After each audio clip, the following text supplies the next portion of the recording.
नमस्कार साथियों eighth pay commission की चेयरपर्सन जो कि जस्टिस रह चुकी हैं, न्यायमूर्ति रह चुकी हैं, श्रीमती रंजना प्रकाश देसाई, इनको साथियों एट्थ पे कमीशन का मुख्य अध्यक्ष बनाया गया है, चेयरपर्सन बनाया गया है।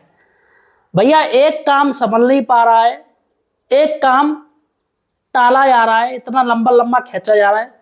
अब साथियों रंजना जी को दूसरा काम दे दिया है सरकार ने, और ये ऐसा काम है कि रंजना जी का सारा ध्यान इसी पे लग गया है। तो एट्थ पे कमीशन कब पूरी ये कमेटी बनाएगी, कब क्या पूरा प्रोसीजर होगा, किन किन मांगों पर सहमति बनेगी, ये बात कब होगी। लेकिन फिलहाल साथियों एट्थ पे कमीशन को पेंडिंग डाल दिया है।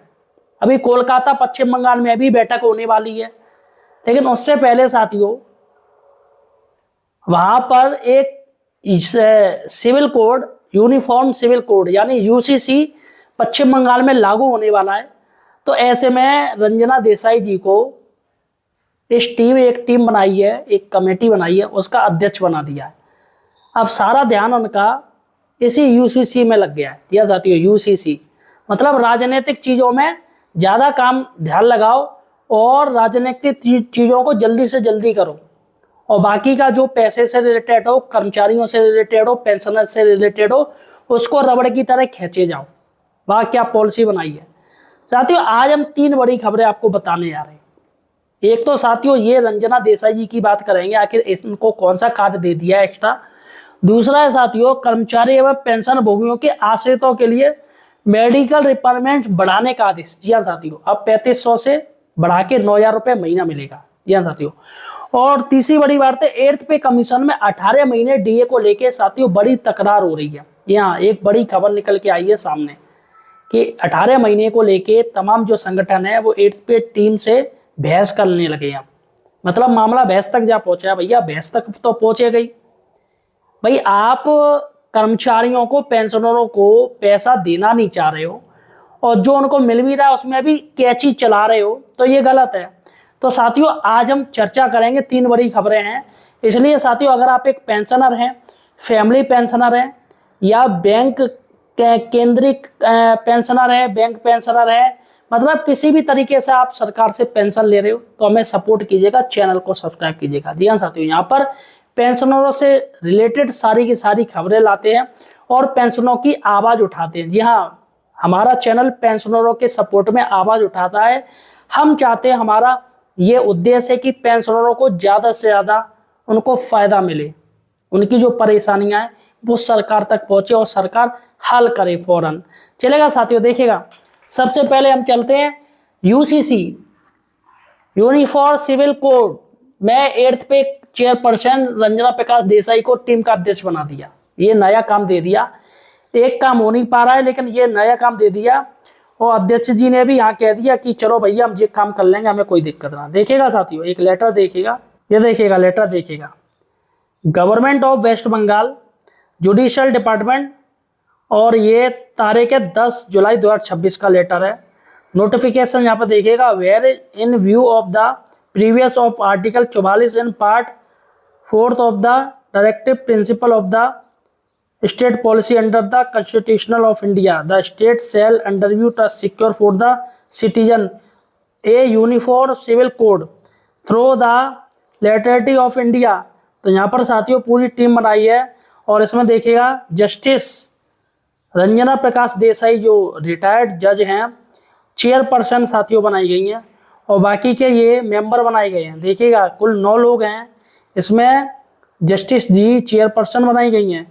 तो अब वेस्ट बंगाल में यूसीसी लागू किया जाएगा, यानी कि जो सारी राजनीति है अब इन्हीं में डाल दी जाएगी, और जो लोग प्रॉब्लम है, जो मेन चीज़ है, उस पर हल नहीं। अभी हिंदू मुस्लिम पे मैटर चलेगा, जातिवाद पे चलेगा, लेकिन जो पेंशनर हैं, परेशान हैं, उनकी मत पूछो भैया, उस पर अभी बात मत करो।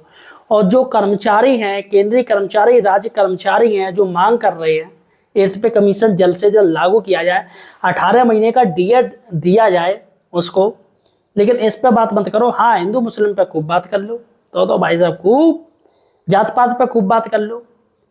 तो सबसे बड़ी बात है कि पैसे के नाम आते ही हिंदू मुस्लिम बातें आ जाती हैं, जात पात आ जाती है।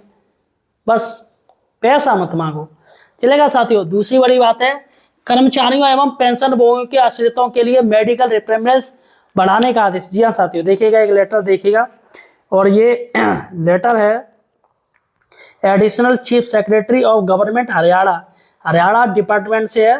तो इन्होंने all the heads of department the state, all the divisional commissioner of the state, all deputy commissioner of the state और register Punjab and Haryana high court Chandigarh.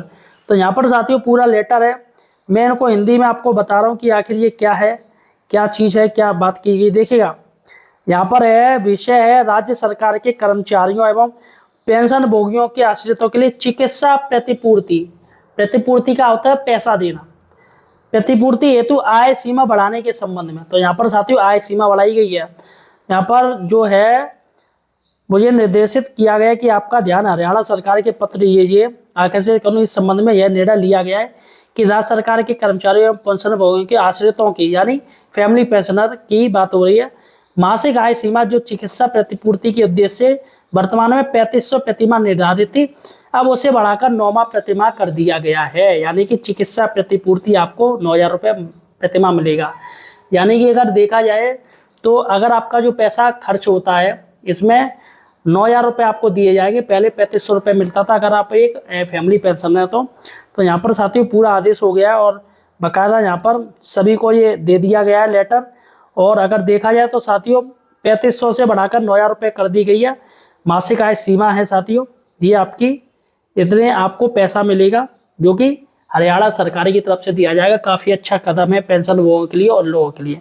चलेगा साथियों। सबसे बड़ी बात है 8th पे कमीशन में 18 महीने डीए को लेकर बहस थे। जी हाँ साथियों, अभी जितनी भी मीटिंग हो गई, दिल्ली में हो गई, जम्मू कश्मीर में हो गई, उड़ीसा में हो गई, है ना, सभी में साथ, और लखनऊ में हो गई, सभी में साथियों 18 महीने डीए डीआर को लेके काफ़ी तेज मांग हो रही है। 8th पे कमीशन से बात की जा रही है। चेयरपर्सन रंजना जी देसाई के ऊपर प्रेशर डाला जा रहा है कि मुख्य मांगों में 18 महीने के डीए डीआर जो बकाया कोरोना काल का है उसको इसे मतलब स्पेशल मान के चलेगा, इसको ज़्यादा महत्व दीजिएगा। ऐसी साथियों मांग हो रही है और 8th पे कमीशन की टीम कह भी रही है कि निश्चित ही हम ये मुद्दा सरकार के पास ले जाएंगे। और देखिएगा ये कर्मचारियों का पेंशनरों का हक है भाई, आपको देना पड़ेगा। उस समय कोरोना काल में देश की स्थिति बेकार थी तो चलो आपने डीए डीआर रोक लिया भैया 18 महीने का, लेकिन अब तो देश काफ़ी अच्छी स्थिति में, अब सब कुछ अच्छा चल रहा है, सब बढ़िया चल रहा है, तो आखिर ये 18 महीने का डीए डीआर क्यों नहीं दे रहे हो। तो ये साथियों सबसे बड़ी मांग है कि जितने भी मीटिंग हुई है 8th पे कमीशन टीम के साथ सभी संगठनों ने ये मांग करी, क्योंकि ये जो मांग है वो कॉमन मांग है, वो भैया डीए डीआर पेंशनरों को भी चाहिए और डीए डीआर कर्मचारियों को भी चाहिए। तो फिलहाल साथियों आपको क्या कहना है मुझे कमेंट सेक्शन में जो बताइए। धन्यवाद साथियों।